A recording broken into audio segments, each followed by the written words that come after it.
There is a poetry to the way that George Lucas crafted the three villains of the prequels, the three main villains. They each had attributes that were reflective of Anakin's future. In the case of Grievous, it was a droid shell and the damaged breathing. Now, as we know, Grievous was a Kaleesh who was rebuilt by Dooku and trained in lightsaber combat. But did you know that originally, George Lucas had other plans for him? In fact, one of the earliest ideas was that he was going to be Darth Maul in disguise. In Revenge of the Sith, this would have been revealed to be the big plot twist. Instead, Maul's story continued in the Clone Wars. He did survive the Phantom Menace, but his story was different. Not to mention his appearance in Solo: A Star Wars Story, and if George Lucas had done his sequels, he would have been there too. But General Grievous was made his own character, and he first appeared in 2003's 2D Clone Wars series, a favourite of mine growing up. In a new interview with /Film, Henry Gilroy, one of the writers on the Clone Wars and Star Wars Rebels, reveals the original plan for General Grievous. Here's what he said. George was considering that Grievous was more behind the armor plate. It made sense. He's cut in half and he's in this robot body or whatever. I'm glad that Grievous is his own thing anyway, but I thought it was interesting that the concept guys almost talked George into that. It would have undoubtedly been a big surprise, but honestly, the reveal that Maul was alive was a big one in and of itself. Surviving the Phantom Menace and having a big story arc thereafter surprised everyone, and General Grievous was better off staying his own character. But we do see some of that original idea in Maul's design, his robotic legs. As we see in Revenge of the Sith, Grievous dies at the hands of Obi-Wan, and him having a different backstory served the character well. It is fascinating in a morbid way, but I just can't imagine it. I can't imagine that working visually. But what do you guys think? Are you a fan of this idea, or are you happy with the way things turned out? Moving on, my dear friends, we have an update for the Acolyte. That's right, another one. Amanda Stenberg confirms the series was designed around her before being offered the role. In a new interview with The Hollywood Reporter, she reveals the concept art for the Acolyte was made with Stenberg in mind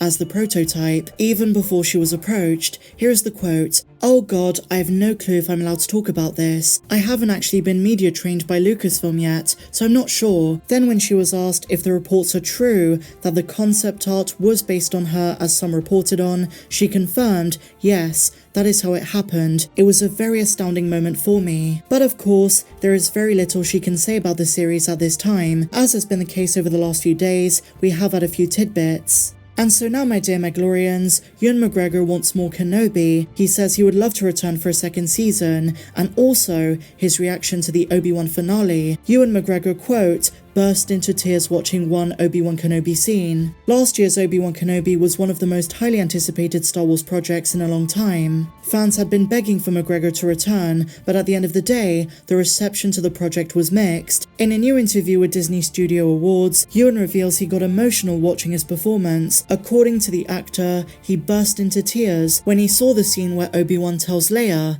"May the Force be with you." In his own words, he said, "When I saw episode 6, I got to see them down there where we shoot in Manhattan Beach, and I had to go down there. They literally shut me in a room of my own, and I was so impressed. But when I was sitting there and I watched episode 6, when I tell Vivian Lyra Blair, 'May the Force be with you,' at the end I burst into tears. I was sitting there, there's something so moving about it." And McGregor isn't alone in his emotional reaction to Kenobi, because it was previously revealed in a press conference by Collider that Liam Neeson cried during rehearsal as well. According to Neeson, both he and Ewan started crying as they rehearsed their reunion scene. This is what he said. "It was Ewan McGregor's Obi-Wan on a camel, a real camel. We rehearsed it before we shot it, and we just started crying. It was lovely. That Star Wars we did, Phantom Menace, we shot it over 25 years ago. It came out in 1999, when CGI was in its infancy. That's why it took so long for it to come out. It was lovely to do. It was great to do." Now, as we've spoken about in the past, there is a lot of potential if Kenobi does return for a second season. There are a few rumours out there saying it's going to happen, but we have nothing concrete just yet. We don't know if it's going to be a spin-off, a second season, or anything like that. Ewan McGregor did say he wants to return with Hayden. Hayden, of course, is going to appear in the Ahsoka show. And you know, despite its flaws, the Kenobi series did have some heart-wrenching moments, some very emotional ones, especially in the finale. I often find myself going back and rewatching that scene where Vader gets his helmet sliced in half. That tragic conversation between Obi-Wan and his old friend, that was heartbreaking. So I completely understand where Ewan is coming from, and especially for him returning to the franchise, being a part of this show, reuniting with some old characters, but also more than anything, giving us a new story between Revenge of the Sith and A New Hope. Now some fans say there's gotta be a season 2, not just because of fan wishes and Ewan McGregor's wishes, but also based on what was set up at the end. Qui-Gon is now gonna train Obi-Wan and teach him how to become a Force ghost, preparing him for his final stand against Darth Vader, as we see in A New Hope.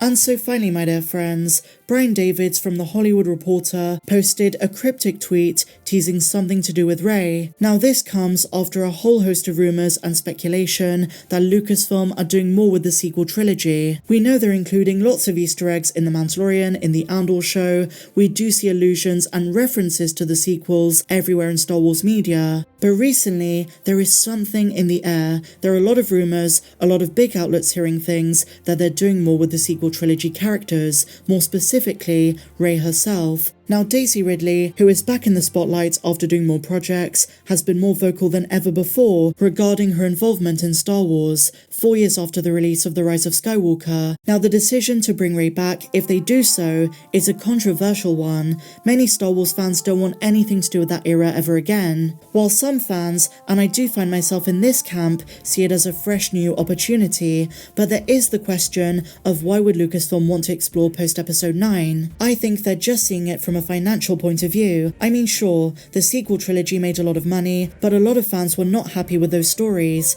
It's the opinion of a few that Star Wars would do better to move on from Rey, those characters, and focus on different eras entirely. Now personally, I wonder if Daisy is slated to return in the 2025 movie, but not as the lead. If they're doing something in the era that follows the Battle of Exegol, it could be new characters, a new cast that runs into her along the way. If they're gonna give us new Jedi, then maybe they catch wind of the fact that Rey is rebuilding a new Jedi Order. And bear in mind, guys, Grogu would very much still be alive. They're never gonna kill him off, at least not anytime soon, so I do think he too is gonna appear in these films. Now there were rumours of 2 new characters in Damon Lindelof's Star Wars movie, the 2025 one that is rumoured to be set after Rise. And look, I've said this before, the problem with the sequel trilogy, or rather the problems, were not necessarily to do with the characters, but rather the character treatment, the writing of the stories, the structuring, and no solid plan from the start. That is the biggest problem. So if they do decide to bring back some of these characters,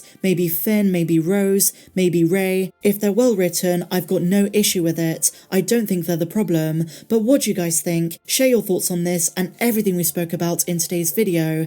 If you enjoyed this one, please be sure to give me a big fat thumbs up, subscribe if you're new, and if you want lots of videos not found here on YouTube, then click the link down below. I do explained videos, reactions, streams, and I recently even spoke with Stephen Cannon, who starred in Obi-Wan Kenobi, not to mention dramatized excerpts of comics and books. Here's a preview, but until the next one, guys, may the Force be with you always.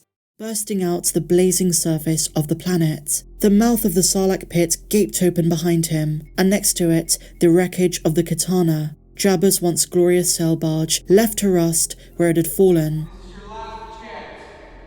Free us or die. Fett was too exhausted to care about either of these things. Covered with sand and digestive fluids, he dragged himself forward on his hands and knees into the light of the suns.